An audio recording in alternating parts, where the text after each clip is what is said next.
Good afternoon, Mr. Chair and members. SB 68 is about reducing barriers for people who want to help us achieve our climate goals in buildings and vehicles. Unfortunately, when people want to switch to electric heating or install vehicle chargers or energy storage equipment, they often face high costs and long delays. We need people to be making these changes to meet our goals, so we should make it a lot easier for them to do so. The bill attacks the barriers in three ways: better information, better technology, and reducing delays.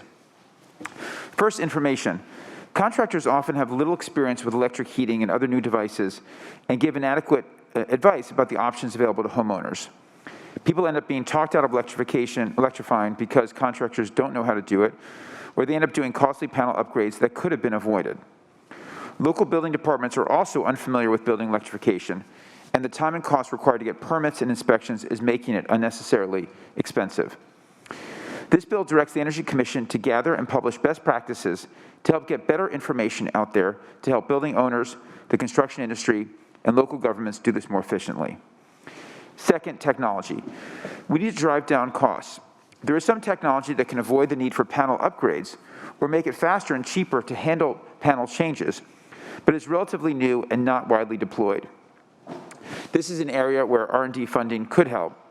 So the bill says that reducing the cost of building electrification should be on the list of challenges targeted by the EPIC program. Third, delays. People who are trying to add electric heating or energy storage are often frustrated by slow service from utilities in getting their electrical service capacity increased or getting permission to turn on their storage system. I've had many complaints that we've documented from folks in my own district about how long their projects were delayed. One person trying to install a heat pump water heater was delayed for 5 months, waiting for the utility to respond to a request to upgrade their electrical panel to 200 amps.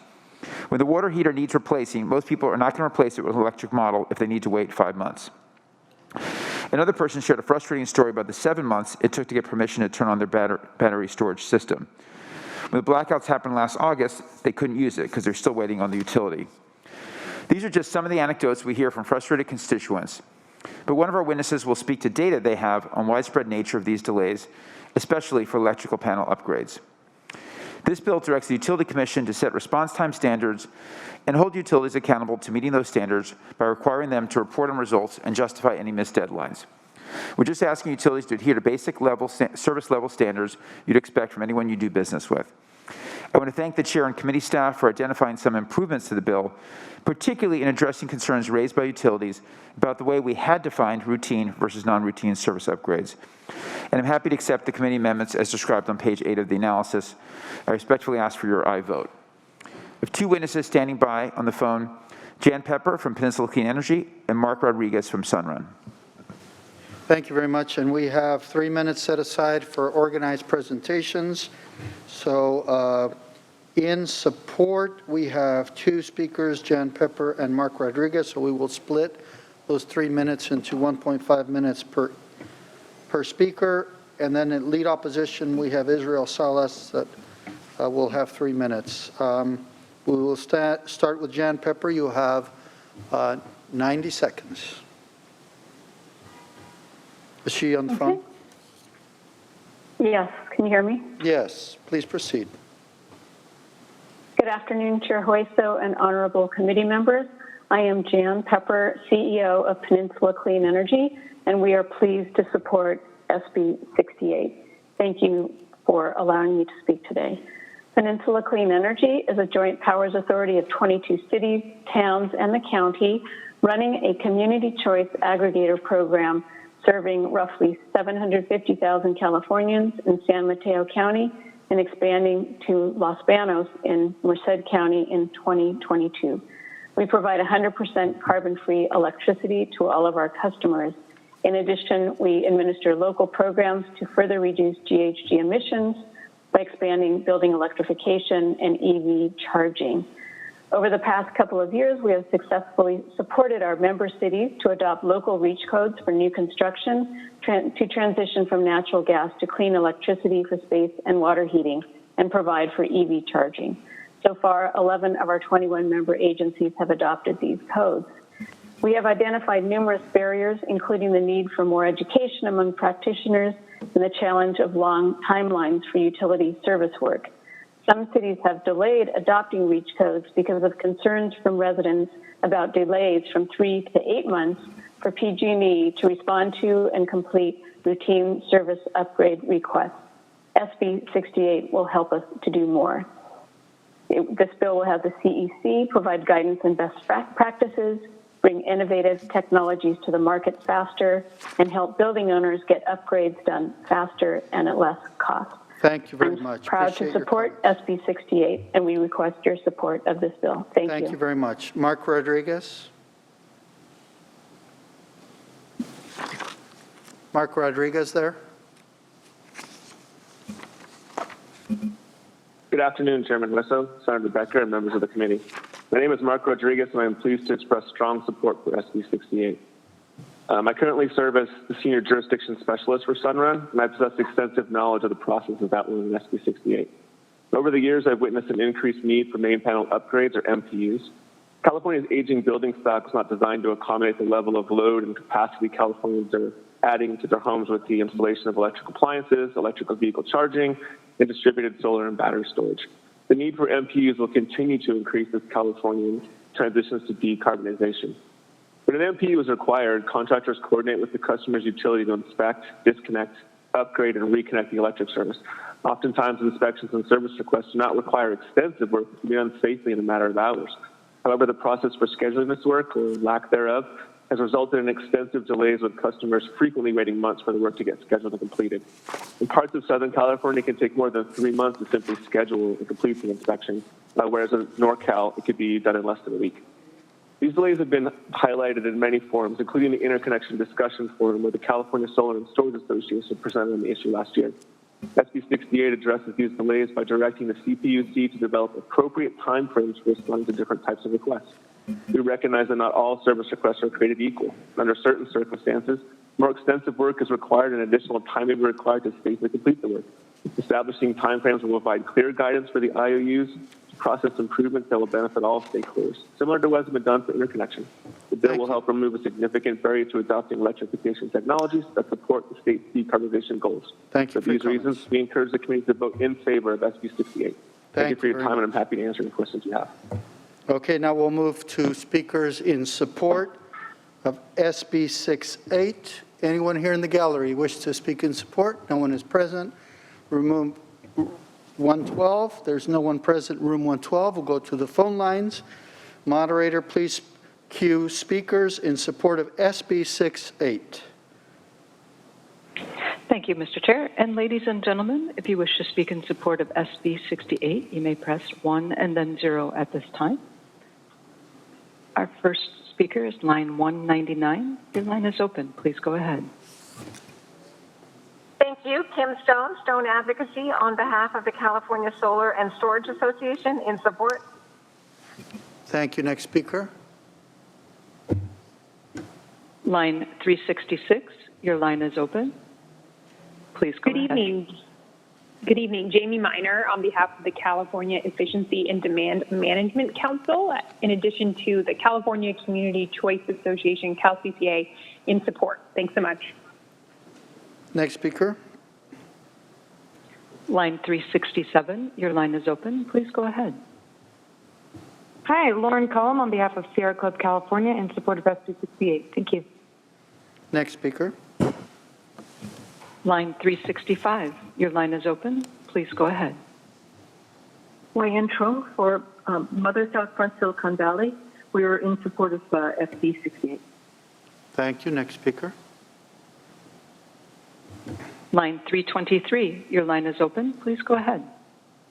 Yes, Mr. Chairman, members of the committee, Paula Treat on behalf of Tesla in support of SB 68. Thank you. Next speaker.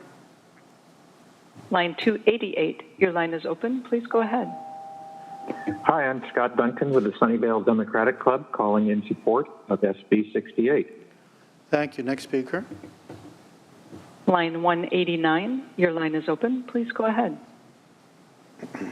Hello, this is Jared Johnson representing Optera in support of SB 68. Thank you. Next speaker. Line 354, your line is open. Please go ahead. Yes, chairpersons and committee members, my name is Leah Melman. I am the vice chairperson of the Sunnyvale Bicycle and Pedestrian Advisory Commission in support of SB 68. Thank you. Next speaker. Line 364, your line is open. Please go ahead. Hello, my name is Anastasia Kowalchuk with California Advisors on behalf of the Solar Energy Industries Association in support of SB 68. Thank you so much. Thank you. Next speaker. Line 341, your line is open. Please go ahead. Line 341, you may be on mute. Please go ahead. Your line is open. And moving on to line 332. Line 332, your line is open. Please go ahead. Hi, my name is Debbie Mytels. I'm calling on behalf of Peninsula Interfaith Climate Action. We represent about 18 congregations between San Francisco and San Jose, speaking in favor of SB 61. Thank you. Next speaker. Line 343, your line is open. Please go ahead. Hello, this is Carlos Davidson representing the Pacifica Climate Committee in support of SB 68. Thank you very much. Thank you. Next speaker. Line 370, your line is open. Please go ahead. Hi, this is Linda Sell. I'm Vice Chair of Bay Area for a Clean Environment, speaking in support of SB 68. Thank you. Next speaker. Line 257, your line is open. Please go ahead. Lynn Baker on behalf of Napa Climate Now 350 Bay Area in support. Thank you. Next speaker.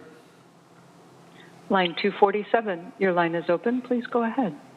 Yes, this is Bob Raymer on behalf of the California Building Industry Association in support of the bill.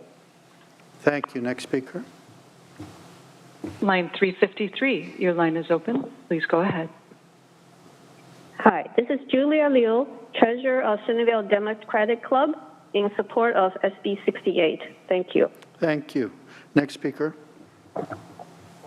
Line 346, your line is open. Please go ahead.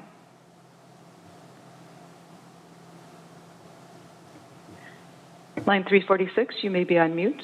Your line is open. Hello, this is Dave Bochelle. I'm a homeowner in San Jose who would like to electrify my water heater. Please support. Thank you. Next speaker. Line 344, your line is open. Please go ahead.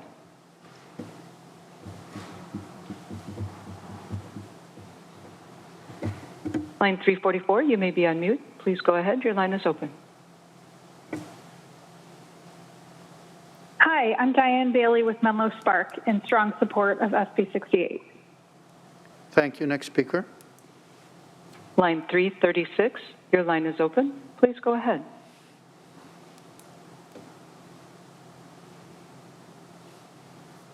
Line 336, you may be on mute. Your line is open. Please go ahead. Hi, this is Melissa Charles with Silicon Valley Clean Energy Authority, and we support SB 68. Thank you. Next speaker. We have no further comments in the queue.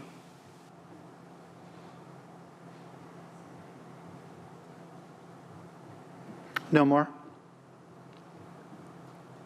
Does that conclude the speakers in support? Okay, we're going to move now to speakers in opposition. We have an organized presentation in opposition. Israel Salas, is he on the phone? Yes, thank you and good evening, Mr. Chair, Vice Chair, and members of the committee for the opportunity to comment. My name is Israel Salas with San Diego Gas and Electric Company. We have an opposed position on Senate Bill 68. And in noting the late hour, I will be very brief, Mr. Chair. We took an opposed position mainly to the establishment of timelines for these service requests that have been mentioned. In the interest of safety and some of the complexities of the work and the parties involved, we do not believe that safety is something that you can rush or set a timeline on. There was a reference to months-long delays. We would love to see specifics in our service area, as I'm not aware of any types of delays of that nature in the San Diego gas and electric service area. We do appreciate the committee's amendments relative to these issues in Section 4, and we'll carefully review before reevaluating our position. Thank you very much. Thank you. We'll move to speakers in opposition of SB 68. Nobody is visible in the gallery. Let's go to room 112. Nobody is visible in room 112. We'll go to the phone lines. Clerk, if you can cue speakers in opposition of SB 68, please. Thank you, Mr. Chair. And ladies and gentlemen, if you wish to speak in opposition of SB 68, you may press 1 and then 0 at this time. Our first comment comes from line 194. Your line is open. Please go ahead. Good evening, Chair and Senators. Andrew Kozidar with Southern California Edison. Edison would like to align our position with our colleague from SDG&E regarding Section 4 and respectfully oppose SB 68. Thank you. Thank you. Next speaker. Line 356, your line is open. Please go ahead.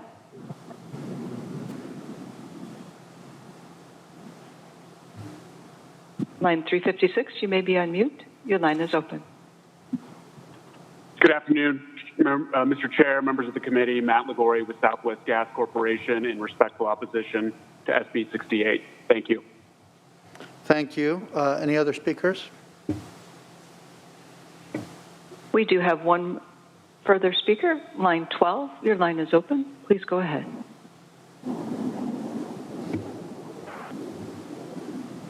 Line 12, you may be on mute. Please go ahead. Your line is open.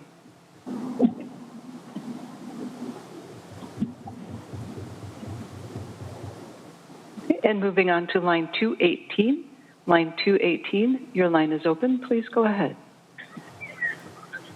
Good evening, Mr. Speaker, Mr. Chairman, and members of the committee. Valerie Torella-Vlahos, Pacific Gas and Electric Company.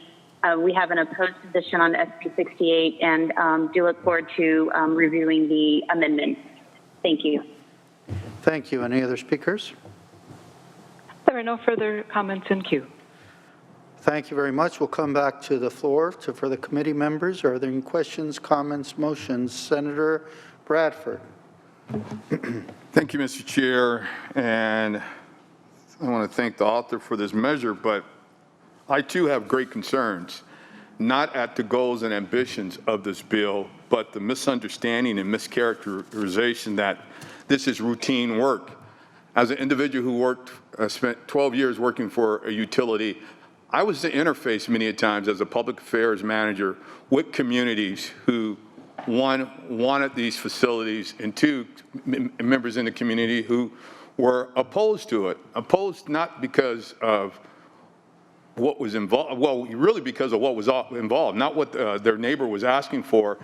15, 20 years ago, it wasn't about electric cars in their driveway. It was about people enlarging their homes, the matchinization of homes, going from a 1,200 square foot home to a 3,000 square foot home, requiring panels to be changed. But it's more than just going to a house and changing the panel. What members need to understand that the infrastructure on the pole has to be changed as well. And that's where the risk, the time, and the engineering comes in. If you know anything about electricity in our communities, most of those round cylinder transformers are 4 kV. They were put there 50, 60 years ago. Now we fast forward to all the homes who have multiple computers and TVs in their home. Load usage is growing. It requires you to change out that 4 kV to an 8 or 16 kV transformer. That's where the delay comes in. So in order to change that out, it requires them to bring down power. First, you have to engineer it. And many times you have to improve the distribution line because you're going from 4 kV to now 8 kV or 16 kV. So you have to rewire the entire neighborhood many times, or at least the street and where this work is going on. And then you say the ratepayers should pay for it, but that was part of the arguments we used to have in homeowners associations when we met with the residents of saying, just because my neighbor wants a 3,000 square foot home, why should I be dinged for paying for this upgrade of infrastructure simply because of my neighbor? And I find it real ironic, all the individuals who continue to say they're energy independent and no longer need the utility. By doing this, you fall more and more dependent on the utility to make sure the infrastructure is there. So there is a concert. It's not an independence that many people argue. You need the utility. But you just can't roll in a crew overnight and change out a panel on a home without first doing the infrastructure on the pole. And that's what needs to be understood, and that's where the delays come in. It's not that they're sitting around twiddling their thumbs. I've watched these electricians. I've watched these linemen go out and do the work. And it's tedious work. And you have to engineer. You have a planning department who has to scope all of this work out. It's not just simply, like you're saying, going to a home and changing out a panel. So I need folks to understand that. And again, I commend the goals of this bill, but we need to understand it's not that simple. So to describe this as routine is far from routine work. Thank you very much. Anyone else? Do we have a motion on this bill? We have a motion by Senator Gonzalez. Very well. If there are no other comments, I just wanted to clarify the motion as do pass as amended, but first amend and re-refer to the Committee on Judiciary. Clerk, please call the roll. Can I do? Oh, yeah. Make your closing comments. I'm sorry, Senator Becker. Sure. I'd like to close, and I appreciate all the comments, and do appreciate the committee working with us to make this bill better. I do want to address my good friend's comments in the close, which is just to say a couple things. One is that part of this bill is education, because many times the panels actually don't need to be upgraded. And I'm facing that right now, which had an electric car. The question is, do we need to upgrade the panel? So this is really about better education, because many times there's just a lot more you can do on the existing panels than people think. Secondly, we're not creating a new process. There's already a process that exists for rules around permission to operate, and that works well. We don't want to put deadlines ahead of safety. Most cases should be able to finish within the timelines established, but if not, the utility needs to report the delay to the PUC, explain why, and give an estimated time to completion. That's really the same process that happens today around permission to operate. You know, most cases will be relatively simple cases. As my colleague says, some will be more complicated, and we recognize that those will take longer, and we have a process in place to manage for that. So with all that being said, I appreciate all the comments, and I respectfully request an aye vote. Thank you very much. Clerk, please call the roll. SB 68 by Senator Becker, do pass as amended, but first amend and re-refer to the Committee on Judiciary. Wessel? Aye. Wessel, aye. Dolly? No. Dolly, no. Becker? Aye. Becker, aye. Borges? Bradford? Dodd? Aye. Dodd, aye. Eggman? Aye. Eggman, aye. Gonzalez? Aye. Gonzalez, aye. Grove? No. Grove, no. Hertzberg? Aye. Hertzberg, aye. McGuire? Min? Aye. Min, aye. Rubio? Stern? Stern, aye. Stern, aye. Chair, there's 8 ayes and 2 noes. Okay, that bill has enough to get out. We'll hold the roll open for absent members.